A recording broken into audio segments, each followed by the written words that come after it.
those stones to the western base now. We must finish before the heat breaks us. Get back to work, you lazy lot. We must finish this section before the sun sets, or there will be consequences. Good heavens, run! The ceiling, it's collapsing. Move those blocks now. We haven't got all day. The air is thick down here. We need more light.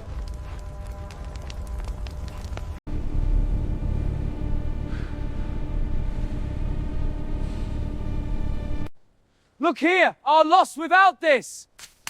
No! Damn it!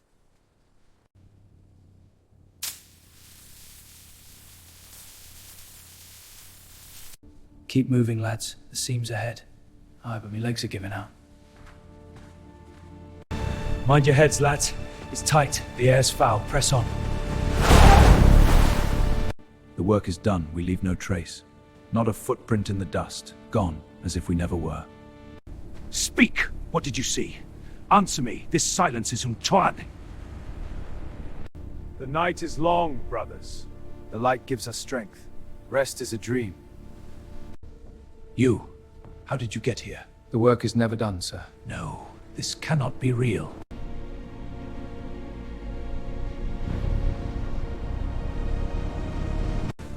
The sun beats down. We must endure. The pyramid rises.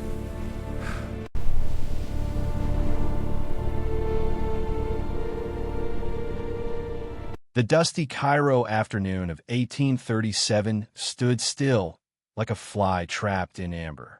Colonel Howard Vyse, a man with a heavy gaze and an even heavier temperament, stood at the foot of the Great Pyramid, which the locals simply called the Mountain of Khufu. In those days, archaeology resembled war more than science. Vyse wasn't about to wait for the sands to show mercy. He had brought gunpowder. His target was the king's chamber. Many had been here before him, dating back to Caliph in the 9th century.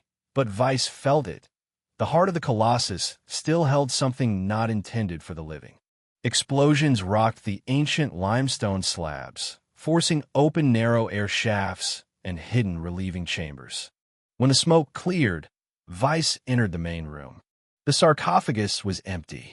But it was at that precise moment that the silence of the dead began its revenge. The first thing to vanish was peaceful sleep.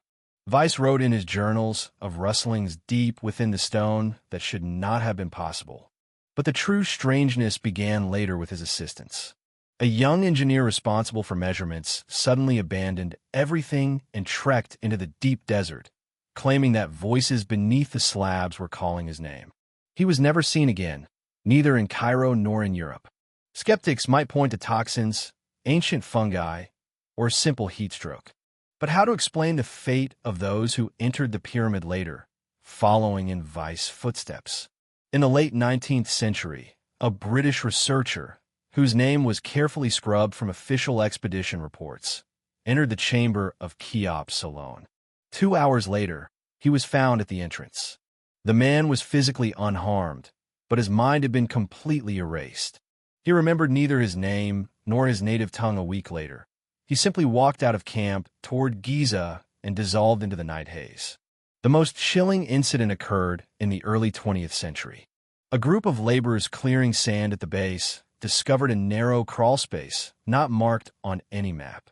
3 men descended. After 10 minutes, the screaming stopped. When the guards went down after them, they found only abandoned torches that were still flickering.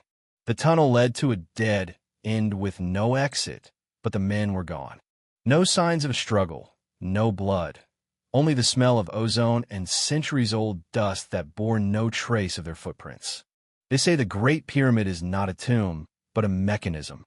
Those who tried to breach the sepulchre of Cheops didn't face a Hollywood curse, but a physical distortion of reality. The walls of a chamber are made of granite, which possesses piezoelectric properties.